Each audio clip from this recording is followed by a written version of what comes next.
আল্লাহর নবী বলছেন সাহাবীদের ব্যাপারে, আমার সাহাবীরা হলো সত্যের মাপকাঠি। সাহাবীরা কি? সত্যের মাপকাঠি। আমরা এটা মানিনি না? এখানে দ্বিমতের মানুষ আছেন। যদি কেউ কয় যে সাহাবী সত্যের মাপকাঠি মানি না, তার আকীদা নষ্ট। তার আকীদা কি? নষ্ট। যদি সাহাবীরা সত্য না হনতে রাসূল সত্য হবেন কেন? কথা বলেন না। রাসূল সত্য হবে তে তো রাসূলের উপরে দোষ দেয় যায় কিনা? কারণ কি? রাসূলুল্লাহকে যারা ঈমান হালতে দেখছে তারাই তো সাহাবী। এবার যদি সাহাবীরাই যদি দুষ্কৃত ব্যক্তি হয়, তাহলে ঈমানদার আর কি? ঈমানদার আছে কি? আল্লাহ কোরআনে কি বলছেন? ইয়া আইয়ুহাল্লাযীনা আমানু আমিনু। আল্লাহ মুমিনদেরকে বলেন ইয়া আইয়ুহাল্লাযীনা আমানু, হে ঈমানদারগণ, তোমরা যারা ঈমান এনেছো। বেঈমানদেরকে বলেন নাই, সে বলছেন আমানু, তোমরা যারা ঈমান এনেছো। আমিনু, ঈমান আনো। বিল্লাহি ওয়া রাসূলি, আল্লাহর নবীর সাহাবীর মতো। সুবহানাল্লাহ। সমস্ত তাফসীরকার একমত উল্লেখ করেছেন। ওই মতটা কি? আইয়ুহাল্লাযীনা আমানু, আয় সাহাবী, সাহাবীরা যেমন ভাবে ঈমান এনেছেন, তোমরা আমার সাহাবীর মতো ঈমান আনো। ইমাম শিবলি বলেছেন, যে ব্যক্তি কোনো সাহাবীকে যদি গালি দেয়, তোমরা হাতের মধ্যে পাথর নেও, ডিল নেও, ওই পাথর দিয়া সাহাবীকে গালি দেনেওয়ালা ব্যক্তির মুখের মধ্যে ডিল মারো। আল্লাহু আকবার। চিন্তা করছেন, কেউ যদি সাহাবীদেরকে গালি দেয়, ইমাম শিবলি বলেন তোমরা পাথর নেও, লইয়া আর তার মুখের মধ্যে ডিল মারো। আল্লাহু আকবার। চিন্তা করছেন নি সাহাবীরা কেমন ব্যক্তি? নবী বলছেন আসহাবি কান্নুজুম বিআইয়িহিম ইকতাদাইতুম ইহতাদাইতুম, যে আমার সাহাবীরা আকাশের নক্ষত্রর চাইতেও দামি। তার এত মর্যাদা সাহাবায়ে কেরামের। আমার ভাইরা একটু লক্ষ্য করে আল্লাহর নবীর সাহাবীরা কেমন মর্যাদাবান। একবার শাম দেশ থেকে 1500 ইহুদি আসছে আল্লাহর নবীর দরবারে। কতজন? 1500। কতজন? 1500 সাহাবী আল্লাহর নবীর দরবারে আসছে। ইহুদি আসছে আল্লাহর নবীর দরবারে। আল্লাহর নবীর দরবারে 1500 সাহাবী আসছে। আসিয়া বলছে, মুহাম্মদ রাসূলুল্লাহ সাল্লাল্লাহু আলাইহি ওয়াসাল্লাম, আমরা শুনেছি আপনি নাকি আল্লাহর প্রেরিত রাসূল। আপনি যদি আল্লাহর প্রেরিত রাসূল হন, তাহলে রাসূলগণের কাছে আল্লাহর পক্ষ থেকে বিভিন্ন অলৌকিক মুজিজা দেখানোর ক্ষমতা থাকে, ঠিক কিনা বলেন? ইহুদিরা বলছে, যদি আপনি সত্য নবী হয়ে থাকেন, তাহলে আমাদেরকে আপনি 3টা প্রশ্নের উত্তর দিবেন। কয়টা প্রশ্ন? 3টা প্রশ্নের উত্তর দিবেন। প্রথম নাম্বার প্রশ্ন হলো, পৃথিবীর মধ্যে কোন জায়গায় একবার সূর্য পড়েছে আর দ্বিতীয়বার এই জায়গার মধ্যে সূর্য পড়ে নাই? প্রথম। দ্বিতীয় নাম্বার হলো প্রশান্ত মহাসাগর। এই মহাসাগরের মধ্যে তার গভীরতা কতটুকুন, তার নিচে কি আছে, এটার উত্তর দিতে হবে। কয়টা প্রশ্ন? 2টা। আর 3 নম্বরটা বলছেন যে আপনি তো আল্লাহর নবী। 3 নম্বর প্রশ্ন হলো আপনি তো আল্লাহর নবী। হঠাৎ শোন থেকে চলে যাচ্ছে, এবার শুনেন। এই প্রশ্ন করার পরে 3টা প্রশ্ন তারা বলছেন যে আল্লাহর নবী বলছেন, যারা আমার কাছে ঈমান এনে, যে সাহাবীরা আমার কাছে ঈমান এনেছে, এগুলা তো স্বাভাবিক জিনিস। আমি তোমরা যেই প্রশ্ন করেছ ওই প্রশ্নগুলা আমি বলা লাগবে না, আমার সাহাবায়ে কেরাম এই প্রশ্নগুলার উত্তর দিতে পারবে। তখন সময় সিদ্দিক আকবর সামনে বসা।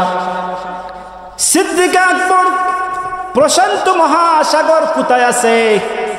আল্লাহর নবীর সোহবতে যারা বসেছে, আল্লাহর নবীর দিদার যাদের নসিব হয়েছে, আল্লাহর নবীজির কদম মুবারক যারা পেয়েছে, বিশ্বাস করেন রে ভাই, নবীকে যারা মহব্বত করে ভালোবাসে, নিজের জীবনের চাইতে ভালোবাসেছে, এদেরকে আল্লাহ সুবহানাহু ওয়া তাআলা এমন ক্ষমতা দান করেছেন, তারা আল্লাহর জমিনে বসে আল্লাহর আরশে আজিম পর্যন্ত দেখার ক্ষমতা রাখে।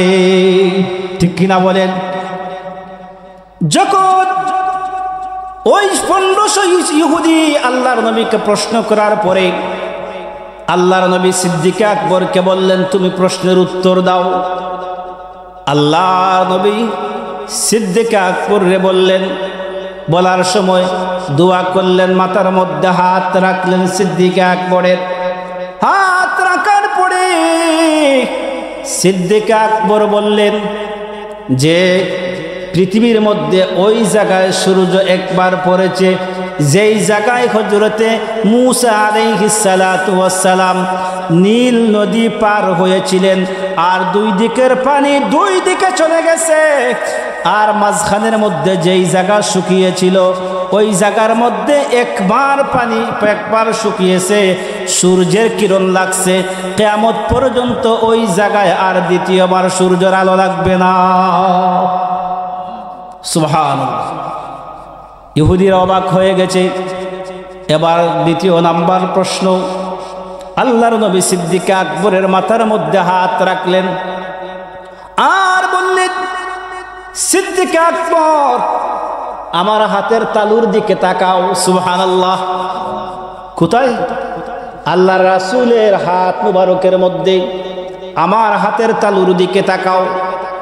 সিদ্দিক আকবর দেখলেন প্রশান্ত মহাসাগরের মধ্যে এমন একটা প্রাণী আছে, যেই প্রাণী বিশাল, এমন একটা মাছ আছে যেই মাছ দৈনিক 40 টন খাবার খায়। সুবহানাল্লাহ। চিন্তা করছেন? ইহুদিরা অবাক হয়ে গেছে যে এত ক্ষমতা আল্লাহ যেই নবীকে বলছি, নবীর সাহাবীরা বলে ফেলছে। সুবহানাল্লাহ।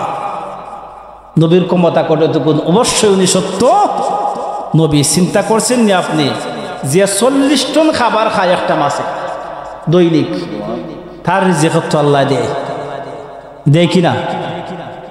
আমাদের রিজিক তো আল্লাহ দেয়। আমরা কি চিন্তা করি ওই যে জংলা পশু পাখি এদের কথা? এবার চিন্তা করছেন সাহাবীদের মর্যাদা কতটুকু? আল্লাহ সেই কথা বলছেন, আসহাবে কান্নজুম, আমার এক একজন সাহাবী এক একটা গ্রহ চন্দ্র নক্ষত্র চাইতে আমার সাহাবীরা দামি। আল্লাহর নবীকে কেউ যদি আল্লাহর নবীর পরিচয় দেয়, আল্লাহর নবীর গোলাম হয়ে যায়, ওই গোলামকে বাগে খায় না, ওই গোলামকে জমেও এত সহজে ছয় না। ঠিক কিনা বলেন? একটা ছোট মুজিজা আল্লাহর নবীর শুনেন, একটা মুজিজা। আল্লাহর নবীর গোলাম দাসী ছিলেন, কৃতদাস, যার নাম হলো আনা সাফিনা। এরপর উনি কৃতদাস থেকে আজাদ পেয়েছিলেন। এই হাদিসটি ইমাম বাইহাকী দালাইলুন নুবুওয়ার মধ্যে হাদিসটি উল্লেখ করেছেন। আনা সাফিনা তিনি একদিন একটা মহাসাগরের উপরের দিকে যাচ্ছেন। সাগরের মধ্যখানের মধ্যে যাওয়ার পরে ওই জায়গার মধ্যে নৌকা মধ্যখানের মধ্যে দেওর বাড়ি খেয়ে ফাটন দিয়ে আলাদা হয়ে গেছে। কিছু মানুষ মারা গেছে, আবার কিছু নৌকার দুই খণ্ডর মধ্যে এক খণ্ড কিছু মানুষ ধরে বেঁচে আছে। আর কুদরতে সাফিনা বলে, আমি একটা খণ্ডর মধ্যে কাঠের উপরে বসলাম, বসার পরে আমি নিরাই বসে রইলাম। সাগরের ঢেউ, একদিকে বাতাস, বাইরাইতে সেই নৌকার কাঠের মধ্যে একটা কিনারা লাগাইল। আর যেই দিকে কিনারা লাগছে ওই কিনারা একটা জঙ্গলের কিনারের মধ্যে গিয়া কাঠের টুকরোটা লাগছে। লাগার পরে আমি মনে করলাম মনে হয় আমার জীবনটা বাঁচবে। যখন আমি ওই কাঠের টুকরা থেকে আমি পাড়ের মধ্যে উঠলাম, ওঠার পরে দেখলাম একটা হিংস্র বাঘ আমার দিকে দাওয়া করে আসছে। হযরতে সফিনা তিনি বলছেন আমার মনে ভয় হয়ে গেল, কিন্তু আমার মনে একবার আছে আল্লাহর নবী বলেছেন নবীর গোলাম যদি কেউ হয়ে যায়, নবীর ইতাআত যদি কেউ করার মতে করে ফেলে, তার দুনিয়া আখিরাতে লাহুমুল বুশরা ফিল হায়াতিদ দুনিয়া ওয়া ফিল আখিরা, তার দুনিয়ায় ভয় নাই, আখিরাতেও তার জন্য ভয় নাই। আমার সেই কোরআনের আয়াতের দিকে আমার মন চলে গেল। আমি মনের মধ্যে কোনো ভয় পাইলাম না, প্রথমত ভয় আসিল, কিন্তু আল্লাহর কোরআনের আয়াতের দিকে তাকাইয়া আমার ভয় চলে গেল। আমি ওই বাঘ যখন আমার সামনে আসলো, ওই বাঘকে ডাক দিয়া বললেন আনা সাফিনা মাওলায়ে রাসূলুল্লাহ সাল্লাল্লাহু আলাইহি ওয়াসাল্লাম, রে বাঘ আমি হলাম মুহাম্মাদুর রাসূলুল্লাহর গোলাম। ওই বাঘ যখন কি বললাম রে বাঘ আমি মুহাম্মাদুর রাসূলুল্লাহর গোলাম, আমি বলতে দেরি হইছে, বাঘের মাথাটা নিচের দিকে দিয়া লেজ গুটাইয়া একেবারে নীরব হইয়া আমার পাশের মধ্যে চলে আসছে। সুবহানাল্লাহ। এরপর দেখলাম ওই বাঘটা আমাকে একটা মানুষের মতো পাহারা দিল। পাহারা দিয়া ওই বাঘ সমস্ত জংলা পার করে দিল, আমাকে পার করিয়া জংলা পার করিয়া ওই কিনারে নিয়া জংলার শেষ কিনারার মধ্যে যাওয়ার পরে আমাকে নির্দিষ্ট রাস্তা দেখাইয়া ওই বাঘ তার স্থান থেকে চলে আসছে। আমি আমার জায়গা মতে চলে আসলাম আমার জীবনটা নিয়া। এজন্যই কবি বলেছেন নবীজির গোলাম হইলে তার দুনিয়ায় ভয় নাই, আখিরাতেও ভয় নাই। আল্লাহ কোরআনে বলেছেন লাকুমুল বুশরা ফিল হায়াতিদ দুনিয়া ওয়া ফিল আখিরা, যারা নবীর গোলাম হয়ে যায়, নবীর ইতাআত করে যায়, তাদের দুনিয়ায়ও ভয় নাই, তাদের পরকালেও ভয় নাই। কাজী নজরুল কি চমৎকার করে বলেছেন, শ্রেষ্ঠ নবী দিলে মোরে তরিয়ে নিতে রুজহাসরে। ঠিক কিনা বলেন?